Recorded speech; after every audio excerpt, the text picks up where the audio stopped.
大家好，今日係10月26號，而家係晚上嘅8點半。琴日我出咗條片叫做反中真係好可憐，當中我就提到有唔少嘅反中認為美國之所以有今時今日咁嘅光景，白咗係最主要嘅原因。所以當 Donald Trump 肆意咁樣攻擊民主黨嘅時候，香港嘅反中高興到拍爛手掌。佢哋認為只要將白咗全簽，美國就能夠再次偉大。所以當有人譏誩呢個嘅 Donald Trump， 就算呢啲人係黃絲反中，佢哋都一律對呢啲人開火。咁到底美國有今日係咪因為白咗嘅緣故呢？老老實實，其實我呢段時間都同 David 我自己都有做緊一個點解會有今日嘅中國呢個系列。當中有好多因素，老老實實，當我喺琴日嘅節目入邊提到有唔少反中都將美國嘅沒落，要講清楚先，亦都真係有唔少嘅反中係唔認為美國有沒落啊。總之點都好，佢哋認為美國未盡如人意係因為白咗嘅緣故。咁我自己其實喺嗰套片入邊都好清楚講咗，當然就唔係啦。好啦，既然唔係，咁有啲咩原因呢？咁其實而家睇下呢幅圖，我就標咗6點，基本上大家都應該知道我會有乜嘢嘅 point 同大家講，都係嗰句，你認同嘅就多謝你，不認同或者係任何意見，歡迎喺下邊留言，亦都希望大家 subscribe 點讚撳下啷啷講，傳多啲俾人。當然可能我係 miss 咗一啲 point， 如果你可以指教嘅，歡迎。但係我自己覺得呢6個 point 已經好足夠噶啦。第一個 point， 驕傲自滿；第二係極端自由；第3民主，再加上民主選舉；第4極端資本主義；第5獨贏嘅心態；最後一個係窮兵黷武。我由第一開始講起，其實環顧整個世界，現在、以前乜嘢地方、乜嘢時空都好，呢啲咁嘅情況經常都會見到。有唔少嘅朝代曾經都非常之輝煌，但係終須都會 PK。點解呢？其實原因好簡單，就係因為有啲嘅統治者去到某一個階段，佢哋就覺得唔需要再做任何嘢㗎啦。咁當然喺當刻天下真係太平，國力真係非常之強，但係正所謂驕兵必敗。當然喺當刻嚟講啊，你真係 number one， 其他嘅國家真係拍馬都追唔上。情況就有如龜兔賽跑一樣，你係一隻兔仔，其他國家就好似烏龜咁樣。由於你巴之弊，你當然係睇唔上呢啲國家啦。記住，如果你係繼續前進冇問題，但係你係走去瞓覺，嗰隻烏龜雖然係跑得慢，但係佢係保持前進，咁你輸其實係一啲都唔出奇嘅喎。咁當然如果你能夠知恥近乎勇，檢討自己嘅過失，努力發奮再做人，咁其實你再反超前嗰隻烏龜係絕對有可能。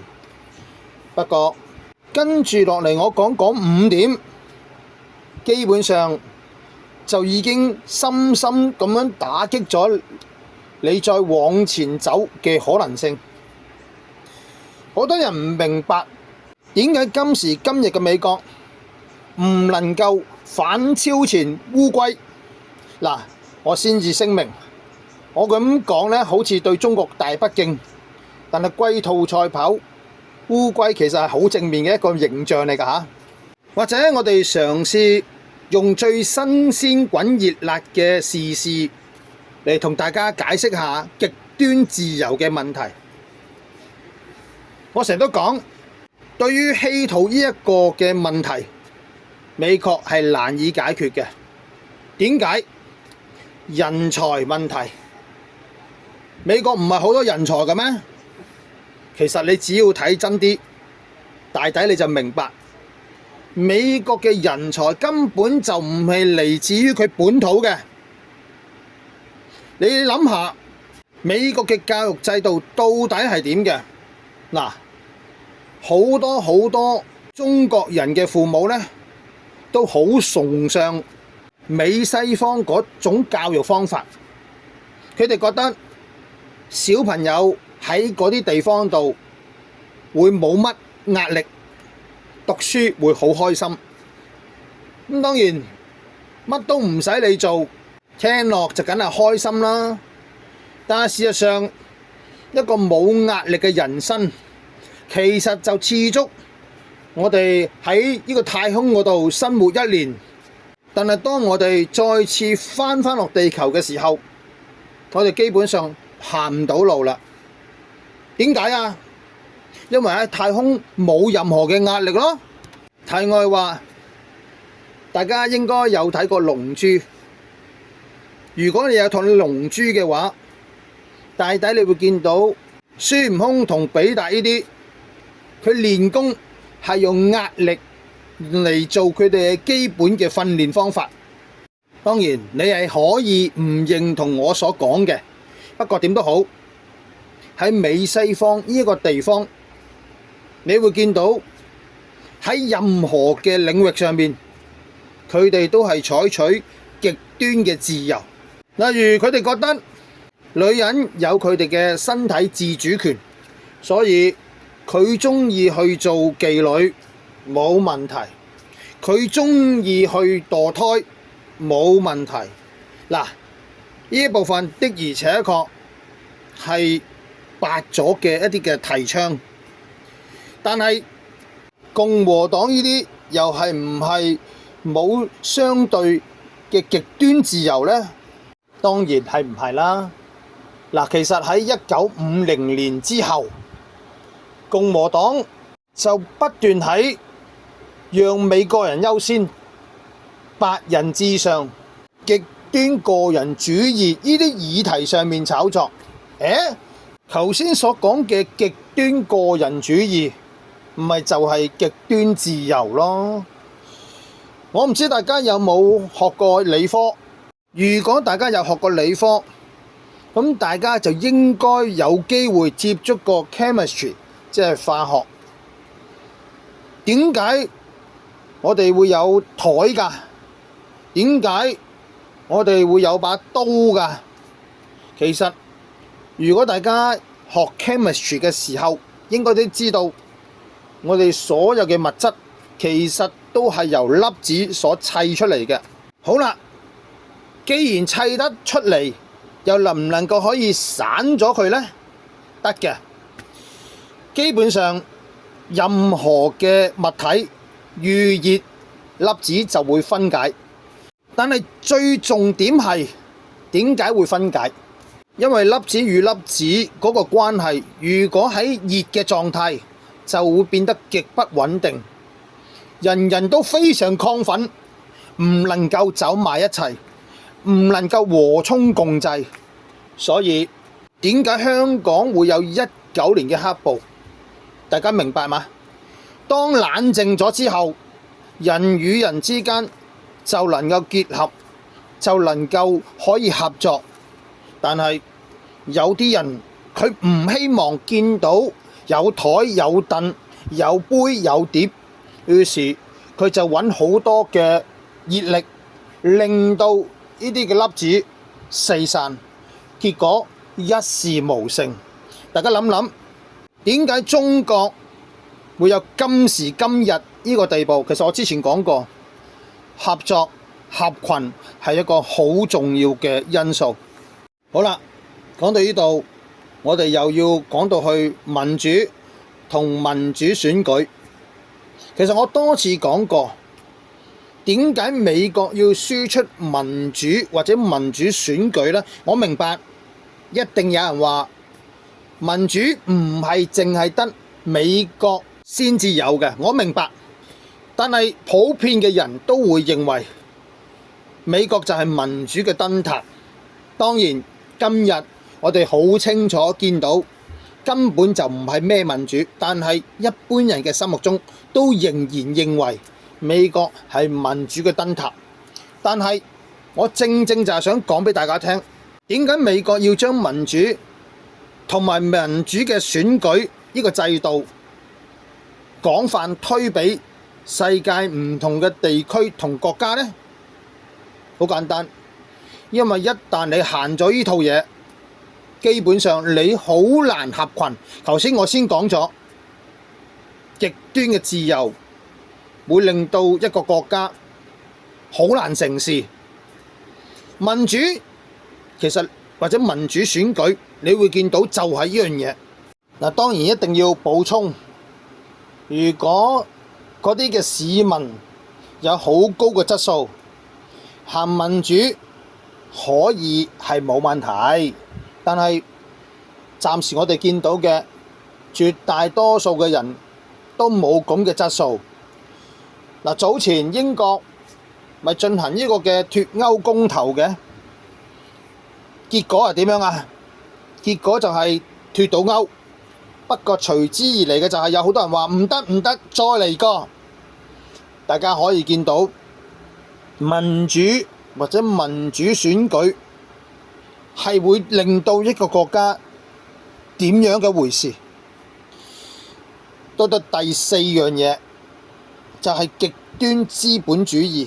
嗱，當我哋讀 economic 嘅時候，唔使讀大學啊，中學都有講，美國就係極端資本主義嘅代表。喺呢個地方，佢可以連監獄供水嘅地方總之任何嘅嘢都可以係私營化嘅。咁當然有啲人會覺得正啊，咁睇下你咩身份啦。如果你係窮人嘅話，咁我諗你就唔會咁講嘢㗎啦。不過點都好，我只係想講喺極端資本主義之下，要補充，資本主義就唔係一個大問題，當然唔係冇問題，但係就冇極端資本主義咁麻煩。點解呢？因為在商言商啊嘛，之前都有講過啦。喺在商言商之下，商人梗係會以自己嘅利益為依歸，而且係最大嘅利益為依歸。今日 Donald Trump 不斷話係中國偷走嗰啲嘅產業嘅或者崗位嘅，但係其實有腦嘅人都知道點解啲產業會去咗中國嗰度啊？係因為喺呢個嘅發展嘅過程之中，商人覺得如果將呢啲嘅產業、呢啲嘅崗位留喺美國嗰度做呢，唔划算啊！因為中國嗰個成本呢，真係超平啊！大家諗諗點解今時今日中國會能夠有稀土牌啊？當然有啲傻仔話，因為美國或者美西方呢，佢哋呢就好愛惜人民嘅生命，因為呢一個稀土嘅研製過程呢，就會令到當地呢係污染。當然污染就真係事實嚟嘅，而因為民主選舉嘅問題，因為實有啲環保組織會喺度吱吱格格，咁又為咗選票嘅緣故，咁所以我哋就唔喺美國呢個地方度生產咯。咁係咪真係為咗美國人好呢？大家諗諗，其實係為選票咯。咁當然污染就真係一個事實，但係呢個唔係最重要嘅一個 point。最重要一個 point 係因為成本問題。有啲人話我哋而家美國重新再做咪得咯，可以㗎。但係大家要諗諗，頭先我講嘅極端自由，究竟美國有冇咁嘅人才去做呢樣嘢呢？諗真啲。第二就係成本問題，就算俾你做到，美國嗰啲嘅競爭力都遠遠唔及中國，咁有咩用呢？嗱，其實大家留意，極端資本主義就有咁嘅問題，而中國就唔係呢個嘅極端資本主義，因為大家要明白，中國雖然貌似而家係資本主義，但係都仍然係社會主義。咁所以呢，我之前都多次講過，對於 AI 嘅發展，我唔擔心中國方面有太大嘅問題，反而我會擔心美西方就會有好大嘅問題，因為又係嗰句，喺極端資本主義之下，有錢人就會希望可以賺到盡，死嘅一定係貧苦大眾。好啦，跟住又或者叫做第六點，獨贏心態。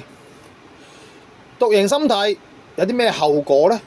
其實大家要明白，兵法上面有一句説話就係窮寇勿追，或者簡單啲講就係唔好港九入窮巷。點解中國會有今時今日呢一個嘅光景啊？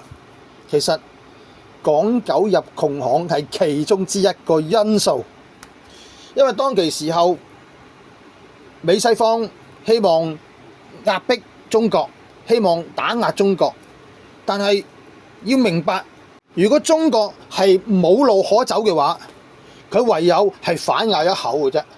咁當然有啲根本就冇志氣，寧願係做太監咁冇嘢講噶啦。咁但係中國就選擇反咬一口，佢就揾到一條新路。嗱，呢個獨贏心態就正正令到唔係全部，但係有啲國家係能夠突破，就好似真係好似我哋成日食抗生素，我哋以為可以將細菌趕盡殺絕。嗱，如果你真係聽醫生講，跟住個療程食晒啲藥冇問題，但好多人呢，食到5/4嘅時候就唔再食啦。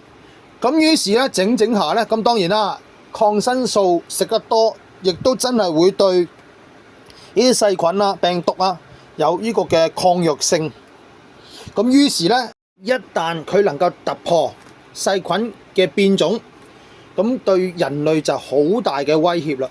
嗱，用咁樣嘅比喻，你就明白點解今時今日嘅美國會好危險，因為你逼令到中國翻幾番有所突破。嗱，呢一個同我哋中醫嗰個嘅諗法係唔一樣。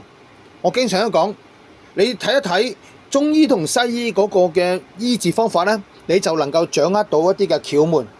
西醫係霸道嘅方法，佢要殺，但係中醫呢，佢唔會將病菌病毒係趕盡殺絕，佢會共用，真係共用。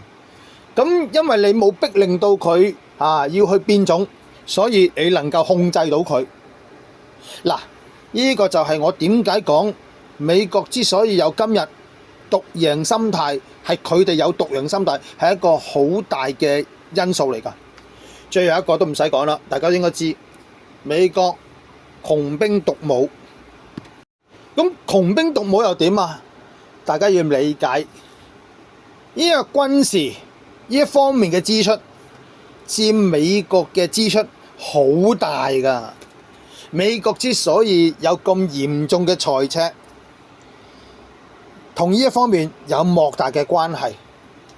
老實講一句，正所謂弱國無外交，咁你梗係話美國弱國咩？老老實實而家未算，但係當你持續冇錢嘅時候，你又唔能夠可以用你嘅方法搬到錢返嚟嘅時候，咁其實你嘅國勢就會迅速咁樣下滑。咁啊，大家都可以預示到美國嘅未來到底係點樣。嗱，今日呢就好簡單咁樣同大家分析咗點解美國會有今日。今日分享到到為止，希望大家鍾意條片，多謝你，再見。